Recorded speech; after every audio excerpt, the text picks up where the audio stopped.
Hey guys, welcome back to another episode of this Excel learning series. आज के lecture में हम सीखेंगे कि basically working with data set के साथ हमको काम करना कैसे है। मेरे ख्याल से 5-6 वीडियो जा चुके हैं। पिछले 6 वीडियो में तो एक हम थोड़ा सा बेस बनाया था कि एक्सेल क्या होता है, प्रिंटिंग ऑप्शन क्या होते हैं वगैरह वगैरह, हम डमी डेटा पे काम कर रहे थे। आज के लेक्चर से जो हमारा आज का जो वीडियो होने वाला है उसमें आप एग्जैक्टली एक ओरिजिनल डेटा पे काम करोगे एंड उसमें हम धीरे धीरे जो है डाइव इन करना स्टार्ट कर देंगे अपने प्रॉपर कोर्स के अंदर। स्टार्टिंग विद आपको डेटा को एनालाइज कैसे करना है, एनालाइज करने से भी पहले, डेटा पे कोई काम करने से पहले डेटा को प्रॉपर ढंग से एक स्ट्रक्चर वे में कैसे लेके आना है, उसके बाद ही डेटा पे काम होगा। एक्सेल में एक चीज़ आप ध्यान रखना, चलो खैर वो बाद में बताऊँगा। सेकेंड कि मल्टी लेवल सॉर्टिंग, थोड़ा बहुत सॉर्टिंग करेंगे, फिल्टर कैसे लगेंगे वो देखेंगे, कस्टम सॉर्टिंग, यही होते हैं मेन। जब एक्सेल में आप प्रॉपर एक डेटा पे काम करते हो सबसे पहला काम आता है फिल्टर लगाना, उसके बाद सॉर्ट करना, उसके बाद सॉर्ट के अंदर भी 2-3 लेवल होते हैं। बेसिकली A to Z सबको सॉर्ट करना आता है, लेकिन मल्टी लेवल कैसे सॉर्ट करते हैं, मान लो आपके पास 5 कॉलम है और पहले में सॉर्ट कर दिया और दूसरे में सॉर्ट करने के लिए जाओगे तो पहला बिगड़ जाएगा, ठीक है। सो आपको आपकी कंडीशन के अकॉर्डिंग सॉर्ट करवाना। और तीसरा कस्टम सॉर्टिंग, ठीक है, बात करते हैं। So this side Pratik Saini welcomes you all again to my YouTube channel aptitude 360। Let's get started. ये आ गई हमारी एक्सेल शीट। एक्सेल शीट है कॉपी फॉर चैनल। ये शीट आपको मैं दे दूंगा, प्रैक्टिस करना। बेसिकली आज ही बिल्कुल ताज़ी फ्रेश बनाई है आपके लिए, थोड़ा सा सिखाने के लिए। इस वर्क बुक के अंदर, ये वर्क बुक है, इस वर्क बुक में मेरी 2 शीट हैं, राइट। 2 शीट से एक वर्क बुक है, ओके। तो सबसे पहले हमें देखना होता है कि हमारा जो डेटा है वो ठीक ठाक से हो, यानी कि दिखने में ठीक ठाक लग रहा हो। और दिखने में ठीक ठाक क्या लग रहा हो, मतलब कॉन्टिन्यूस डेटा होना चाहिए। मीन्स मैं कंट्रोल करके अगर मैं इसको डाउन एरो करूं तो लास्ट रो पे ही जाना चाहिए उसको, उसके बाद कोई डेटा होना नहीं चाहिए। उसका एक रीज़न मैं बताता हूँ, यानी कंटिन्यूस डेटा के अंदर कोई भी ब्लैंक रो ना हो, कोई भी ब्लैंक कॉलम ना हो।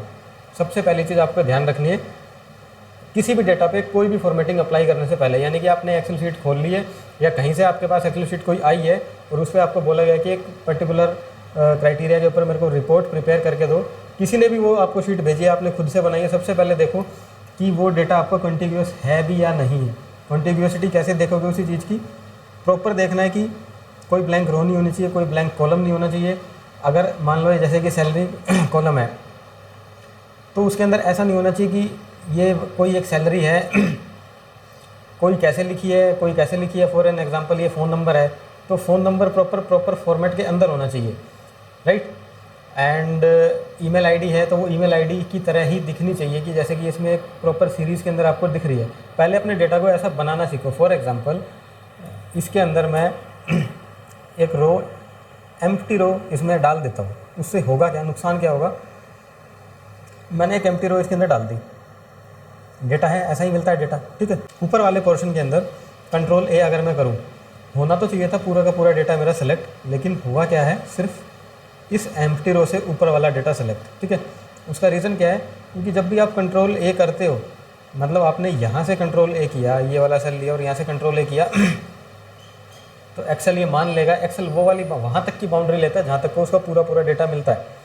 अगर एक भी डेटा के अंदर कोई ब्लैंक रो और कॉलम आ गया उसको स्किप कर देगा। फॉर एन एग्जाम्पल जैसे यहाँ 15वीं रो मैंने ब्लैंक ली, सपोज दैट मैं एक यहाँ पे कॉलम ले लेता हूँ।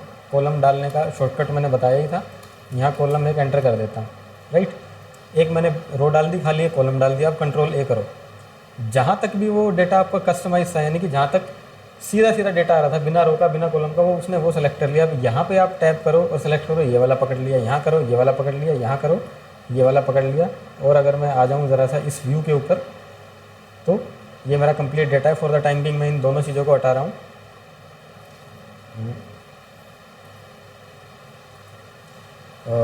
फंक्शन दिस, ये मैंने हटा दिया। कंट्रोल शिफ्ट F1 से आपका जो मेन्यू बार है ऊपर तक का सब साफ़ हो जाएगा। ऊपर नीचे आपको कहीं पे कुछ नहीं दिखेगा, सिर्फ आपकी शीट दिखेगी, सो दैट की बेटर अंडरस्टैंडिंग आप समझ पाए ठीक से, ठीक है। अब ये देखो यहाँ पे किया कंट्रोल A, डेटा मेरा जो है प्रॉपर से सेलेक्ट कर नहीं रहा, ठीक है। वापस से लेके आता हूँ, कंट्रोल शिफ्ट F1 एंड कहाँ गया, ये रहा। थोड़ा सा जूम कर लेते हैं इसको 100% लेवल के ऊपर। कोई नहीं 112 पे रहने दो, विजिबल होना चाहिए, ठीक है। अब आप सपोज दैट आपने इसको कर दिया सॉर्ट, नुकसान बता रहा हूँ इसमें क्या क्या होते हैं। एंड डेटा टैब पे आप जाओ, A to Z सॉर्ट करोगे, लास्ट नेम पे गई A to Z आपने सॉर्ट कर दिया उसको, ठीक है।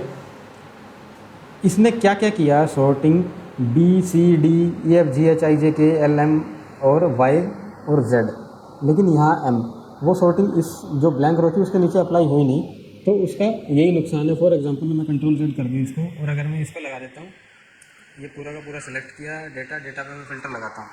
अब ये फ़िल्टर के अंदर भी आप देखोगे ना तो आपको डेटा पूरा नहीं दिखेगा, ये दिव्या तक ही इसने फ़िल्टर लगाया है, सिर्फ इतने डेटा पे, बाकी बचे हुए को इसने किसी गिनती में लिया नहीं है, ठीक है।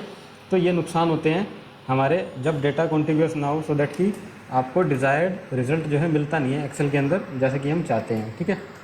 कंट्रोल माइनस से आपका column delete, row delete, filter हटाने के लिए आप वापस से इसको सेलेक्ट करो एंड अगेन से एक बार इस फनल पे क्लिक कर दो, जो कि आपको मिलेगी डेटा टैब के अंदर सॉर्ट एंड फिल्टर ग्रुप के अंदर, फ़िल्टर आपका रिमूव हो जाएगा। ये तो बात थी हमने डेटा को ठीक करना कैसे, अपना व्यू चेंज कर लेते हैं एक बार, उसके बाद आते हैं नॉर्मल व्यू, मेरा ये हो गया। अब बात करनी थी मुझे, प्रिपेयर डेटा फॉर एनालिसिस हो गया। अब सॉर्टिंग जैसे हम करते हैं कैसे होता है, सपोज दैट मेरे को नेम चाहिए अल्फ़ाबेट ऑर्डर के अकॉर्डिंग, ए वाले एक तरफ आ जाए, BCD and so on. Name पे गया मैं, डेटा टाइप के अंदर गया और सॉर्ट कर दिया, ठीक है।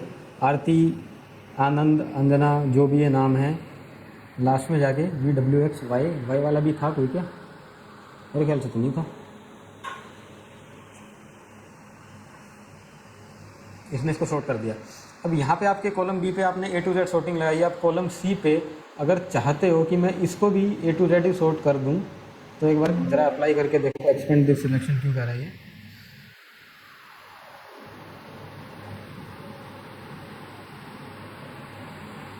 ठीक है।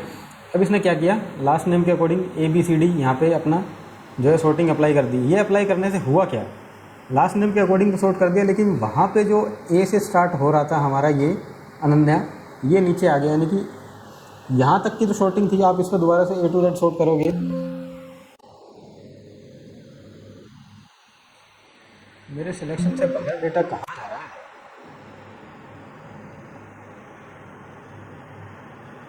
ओके, ये एरर क्यों आ रहा है मैं बता देता हूँ। मैंने सेलेक्ट किया है सिर्फ नेम को एंड A to Z में सॉर्ट कर रहा हूँ, ठीक है। तो वो ये मान के चल रहा था कि नेम के नीचे कुछ डेटा है, तो वो पूछ रहा था एक्सपेंड करना है कि नहीं सिलेक्शन को, ठीक है, इसलिए नहीं हो रही थी। अब ये आरती जो है सबसे ऊपर आ गई, तो लास्ट नेम शर्मा मेरा बिगड़ गया, राइट। सो ये तो होती है एक लेवल की सॉर्टिंग। अब आपको चाहिए मल्टी लेवल सॉर्टिंग, तो उसको कैसे करोगे, आपको चाहिए कि पहले मेरे A to Z नेम आए, उसके बाद मेरी A to Z सिटी आए, उसके बाद मेरा A to Z स्टेट आ जाए। सपोज दैट कैसे, इसको करने के लिए आप क्या करो, पहले तो अपना कंप्लीट डेटा सिलेक्ट कर लिया, कंट्रोल A। अब ये देखना कंट्रोल A मेरा कहाँ तक डेटा जा रहा है, बिल्कुल ये लास्ट 49th मेरा रिकॉर्ड है, सारा का सारा एक ही बार में सिलेक्ट हो गया, ओके, कोई दिक्कत ही नहीं है, ठीक है। इस शॉर्ट बटन पे आप क्लिक करो, शॉर्ट बटन में क्लिक किया, एक आपको डायलॉग बॉक्स ओपन हुआ। अब आपको मल्टी लेवल सॉर्टिंग सिखा रहा हूँ कि आपको सबसे पहले सॉर्टिंग चाहिए कि नेम के हिसाब से। अब इसने सॉर्ट बाय जो है नेम कर दिया, इसने जो है ये हेडर पकड़ लिए सारे। अब हेडर होते क्या है, ये जो मेरा फर्स्ट रो है, कोई भी टेबल में समझेंगे हेडर क्या होता है बेसिकली, इसको ये हेडर बोलते हैं, ठीक है। और ये हर डेटा के अंदर मैंडेटरी होनी चाहिए, बिना हेडर के आप कर तो पाओगे लेकिन उस तरीके से नहीं कर पाओगे जैसे एक्सेल में करना चाहिए, ठीक है। पहला लेवल ऑफ सॉर्टिंग मुझे लगाना है, नेम पे सॉर्ट करना है सेल की वैल्यूज़ को, okay, sort on sale values, यानी कि इस नेम हेडर की वैल्यूज़ ये नीचे वाली है, सॉर्ट करना है मेरे को A to Z। आप Z to A भी करते हो या कस्टम लिस्ट, आज के टॉपिक में दोबारा से बताएंगे आपको। A to Z मेरे को सॉर्ट करना है, ठीक है। यानी कि ये नेम वाला कॉलम जो आपका A वाले पहले आ जाएंगे, B वाले पहले आ जाएंगे एंड सो ऑन। अब आपको चाहिए कि नेम तो मेरा एज इट इज़ इंटैक्ट रहे A to Z। According to that मैं तो इसे भी डिलीट करो,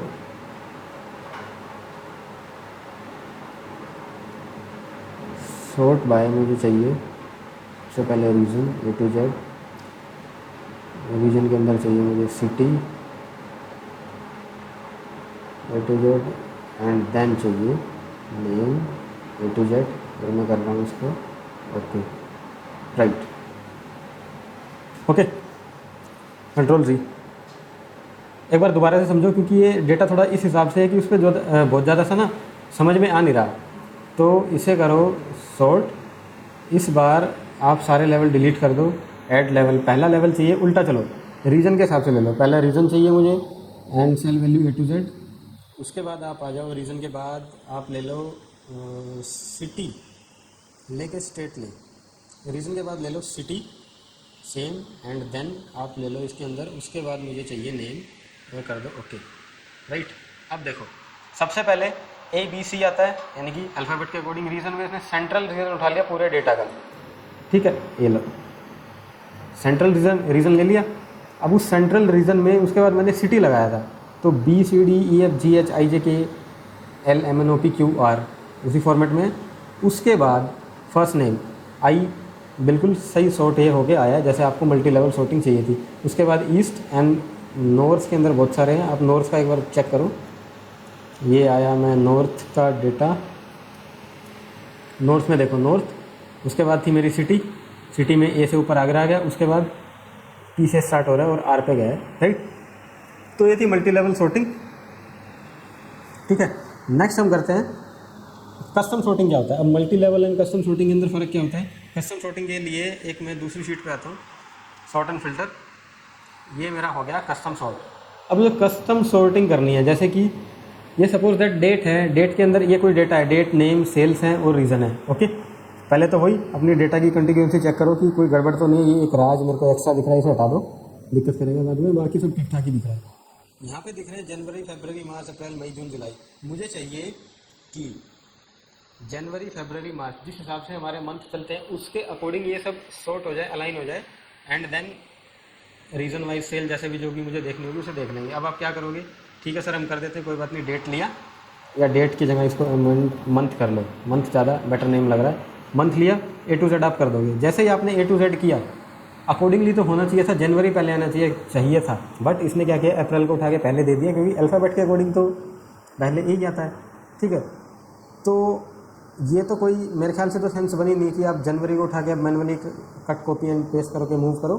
तो इन सिचुएशन पे आती है हमारी कस्टम सॉर्टिंग पिक्चर के अंदर। कंट्रोल जी अगर मैं करूँ इसे वापस से, एंड अपना डेटा को करो सेलेक्ट, फिल्टर में सॉर्ट मुझे चाहिए किसके हिसाब से, वही मुझे चाहिए क्या है, मंथ के हिसाब से। अब ये ऑर्डर दिखा रहा है A to Z, तो बाय डिफॉल्ट इसने खरीद दिया था। मुझे चाहिए कस्टम लिस्ट चाहिए भैया, कस्टम लिस्ट, यानी कि जैसे कि वीक डेज के अकॉर्डिंग हो सकती है। कस्टम लिस्ट वो होती है जैसे कि अपने मंथ के नाम हो गए, वीक डेज हो गए, या मैनुअल भी आप कोई भी कस्टम लिस्ट बना सकते हो। फर्दर कोर्स में आपको समझाएंगे कि कैसे बनती है कस्टम लिस्ट। कस्टम लिस्ट पे आए, यहाँ पे आपको दिख रही है Sunday Monday, weekdays, Saturday Sunday, कोई स्पेलिंग बड़ी है, एंड जनवरी फरवरी। हमें हमारा डेटा 3 अल्फ़ाबेट के अंदर है। ठीक है, तो JFM ये वाली लिस्ट आप ओके करो, यानी कि इसको सेलेक्ट करो एंड अप्लाई कर दो आपके सॉर्टिंग। एग्जैक्टली जो डेटा चाहिए था वही डेटा हमें मिल गया। जनवरी सबसे पहले आ गया, Feb, March, April, May, June, July and so on. इसे हम बोलते हैं कस्टम लेवल सॉर्टिंग। मतलब जो आपकी कस्टमाइज लिस्ट होती है एक्सेल के अंदर, जो प्री डिफाइन होती है। एक तो होती है आपकी वीकडेज की, एक होती है मंथ्स की, एंड और तो मेरे ख्याल से कोई कस्टम लिस्ट होती नहीं है। ठीक है, बाकी तीसरी चौथी पाँचवीं जो आपको खुद से बनानी हो बना के मैनुअली ऐड कर सकते हो। एक्सेल उसके अकॉर्डिंग आपको सॉर्ट करके दे देगा। राइट, न्यू शीट का भी ऑप्शन उसके अंदर था, ध्यान से देखा दो। ठीक है, ये हमारी है मल्टी लेवल सॉर्टिंग, ऐसे इसमें काम होता है। ओके, कस्टम सॉर्टिंग होगी। अब वापस से इसी शीट पे आ जाओ। डेटा के ऊपर फिल्टर कैसे लगाते हैं हम? हमारा ये डेटा है और फिल्टर काम क्या क्या करता है।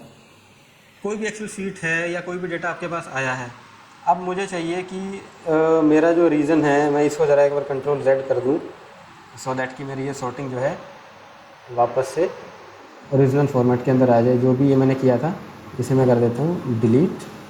ओके, ये मेरी वापस से पहले जैसा डेटा हो गया है। राइट, या एम्प्लॉय ID के अकॉर्डिंग मैं सॉर्ट कर देता हूँ इसे। यस, एक्सपेंड कर दो। ठीक है जी, ये मेरा अकॉर्डिंग टू एम्प्लॉय ID मेरा डेटा सेट हो गया। बहरहाल अब बात ये थी कि डेटा पे फिल्टर कैसे लगाएं और फिल्टर की ज़रूरत क्यों पड़ती है। सपोज दैट मुझे चाहिए सिर्फ और सिर्फ नॉर्थ रीजन का डेटा मुझे देखना है, उसका सम टोटल निकालना है, जो भी वटेवर आपका मन करे वो करना है। बहुत बेसिक सी चीज़ है, सबको आती है फिल्टर लगाना। फिर एक बार बता रहा हूँ, जिस भी डेटा पे फिल्टर लगाना है, जहाँ पे भी आपको फिल्टर लगाना है, सबसे पहले पकड़ो उस चीज़ को, उसे करो सेलेक्ट। सपोज दैट मुझे चाहिए रीजन वाइज, आपका वही डेटा टाइप के अंदर फिल्टर ऑप्शन होगा, एक फनल सी बनी है, इस पर क्लिक कर दो जस्ट। ओके, आपकी टेबल के अंदर हेडर होने चाहिए। हेडर का मेरा सेंस है कि ऊपर ये हेडिंग दिखनी चाहिए। ऐसा नहीं है कि आप इसको ये गायब कर दो और आपका डेटा डायरेक्ट ऐसे स्टार्ट हो रहा है, ऐसा नहीं होना चाहिए। तो ऐसे फ़िल्टर लगाने में मज़ा नहीं आएगा। फ़िल्टर तो लगने को तो लग जाएगा, फ़िल्टर को क्या दिक्कत है, बट प्रॉब्लम हो जाएगी, मज़ा आएगा नहीं। ठीक है, कंट्रोल से मैंने इसको उंडू किया। अब फ़िल्टर लगाओ, सपोज दैट मुझे चाहिए रीज़न में चाहिए। अब आपको बाय डिफ़ॉल्ट दिखा देगा कि आपके पास कौन से रीज़न है, सारी यूनिक वैल्यू जो आपके इस जे कॉलम के अंदर है वो उसमें दिखाई देगी। ठीक है, आपको चाहिए कि मेरे को सिर्फ नॉर्थ रीजन का डेटा चाहिए, नॉर्थ पे टैप करो एंड ओके कर दो। सिर्फ और सिर्फ नॉर्थ का डेटा आपके सामने आ गया निकल के, एंड अकॉर्डिंगली आप उसको प्रोसेस कर सकते हो। आपको चाहिए नहीं नॉर्थ, नहीं मुझे नॉर्थ के साथ साउथ भी चाहिए, नॉर्थ के साथ साउथ को भी सेलेक्ट कर लो एंड ओके कर दो। नॉर्थ प्लस साउथ दोनों का डेटा आ गया है। एंड अब इसी के अंदर, ठीक है, आपको चाहिए कि नॉर्थ और साउथ इसमें उल्टा सीधा आ गया, कहीं साउथ है कहीं नॉर्थ है। इसी फिल्टर पे आप जाओगे and sort by A to Z। North अलग हो गया, साउथ अलग हो गया आपका, राइट। तो ये फ़िल्टर का पावर है, आप कैसे कैसे इस फिल्टर को यूज़ कर सकते हो।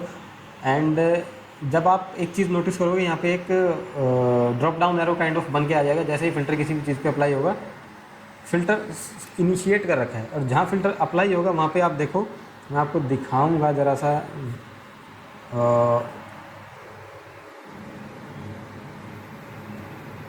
जूम आउट हो गया होगा ये, तो जूम इन, ये फनल सी बन के आ रही है, राइट। और इसके ऊपर दिख रहा है एक अप एरो ऐसे ऊपर की तरफ। इट मीन्स इसमें सॉर्टिंग भी अप्लाई है। फ़िल्टर तो लगा ही लगा प्लस सॉर्टिंग भी है। इफ इन केस अगर मैं एक सेकंड इसे हटा देता हूँ, इसकी सॉर्टिंग को जो मैं नॉर्मल कर देता हूँ, सॉर्ट नहीं चाहिए, तो ये आपकी ये बिंदी जो है हट जाएगी। ओके, नॉर्मल हो जाएगा ये, राइट। तो ये था फ़िल्टर। ऐसे हम फ़िल्टर को अप्लाई करते हैं। एंड फ़िल्टर अप्लाई करने का एक अप्लाई तो हो गया। अब इसको रिमूव कैसे करें, सिंपली डेटा पे जाओ एंड क्लियर फ़िल्टर, या कंप्लीट को सेलेक्ट करो, फ़िल्टर लगाओ और दोबारा से एक बार उसको टैप कर दो, फ़िल्टर आपका जो है हट जाएगा। As simple as that. And आपका फ़िल्टर लगाने का एक और तरीका, जहाँ हेडर है उसे सेलेक्ट करो, control shift and L press करो, फ़िल्टर आपके यहाँ लग जाएगा। ये शॉर्टकट कहाँ से आया, जैसे फ़िल्टर पे आप होवर ओवर करोगे यहाँ पे आपको दिखाएगा control plus shift plus L, ये आपका फ़िल्टर लगाने का शॉर्टकट की है। सो ठीक है, डेटा सेट के अंदर हमारा फ़िल्टर लग गया। एंड फ़िल्टर के अंदर एक दो चीज़ और थी, ज़रा सा मैं वो एक्सप्लेन कर दूँ। फॉर एग्जांपल सैलरी ली मैंने, उसके ऊपर फ़िल्टर अप्लाई कर दिया। ये क्या आ रहा है, इसे माइनस करो, ठीक है। फ़िल्टर लगाया। अब इसका अगर मैं ऑप्शन देखूँ तो इसने जितनी भी सैलरीज थी सभी को अपने फ़िल्टर वाली बकेट में ले लिया, यानी कि उसकी छलनी में जो है फनल के अंदर काउंट कर लिया। अब फ़िल्टर के अंदर एक पावर है। पावर तो क्या है, फ़िल्टर अपने आप ही एनालाइज कर लेता है एक्सेल कि आपका ये जो भी है एक नंबर है, यानी कि कोई अकाउंट से रिलेटेड कोई चीज़ है। यहाँ पे आप देखोगे होम टैब के अंदर जाके अकाउंटिंग, इसने फॉर्मेट यहाँ पे दिया हुआ है अकाउंटिंग, यानी कि रुपये पैसे वाली कोई बात हो रही है यहाँ पे, अपने आप इसने सेंस कर लिया है। फ़िल्टर पे जाओगे, अपने आप आपको दिखाएगा नंबर फ़िल्टर्स, यानी कि उसने सेंस किया कि कोई नंबर है तो आपको नंबर फ़िल्टर दिखा रहा है। अब जहाँ पे नंबर नहीं है, ज़रा मैं वहाँ लेके जाऊँ तो आपको वो टेक्स्ट फ़िल्टर यहाँ पे दिखाएगा। यहाँ पे टेक्स्ट अपने आप आ गया, मतलब एक्सेल अपने आप सेंस कर लेता है। इसको भी ये टेक्स्ट मान रहा है तो टेक्स्ट दिखाएगा, इसे ये नंबर मान रहा होगा तो इसको यहाँ पे दिखाएगा नंबर फ़िल्टर। ठीक है, बहरहाल मैं वापस से आता हूँ सैलरी नंबर फ़िल्टर पर। नंबर फ़िल्टर में अब आपको ये कह रहा है, बहुत सारे ऑप्शन है फ़िल्टर करने में।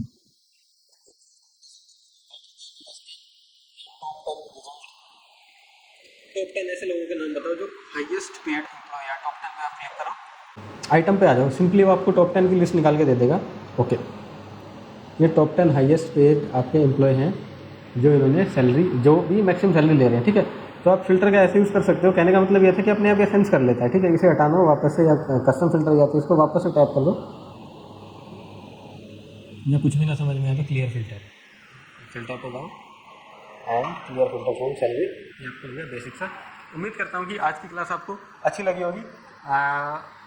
वैसे तो 2-3 चीज़ इसके अंदर नहीं थी, इतना ज़्यादा बेसिक भी नहीं था। फिल्टर जो होता है बेसिक था मान के रख देता हूँ। Custom sorting and multi level sorting और सॉर्टिंग, ये 3 चीज़ थी जो कि यूनिक थी। इनकी प्रैक्टिस करना, डेटा के साथ खेलना, फाइल आपको मिल जाएगी। मिलते हैं आपकी नेक्स्ट क्लास में। Bye bye, take care.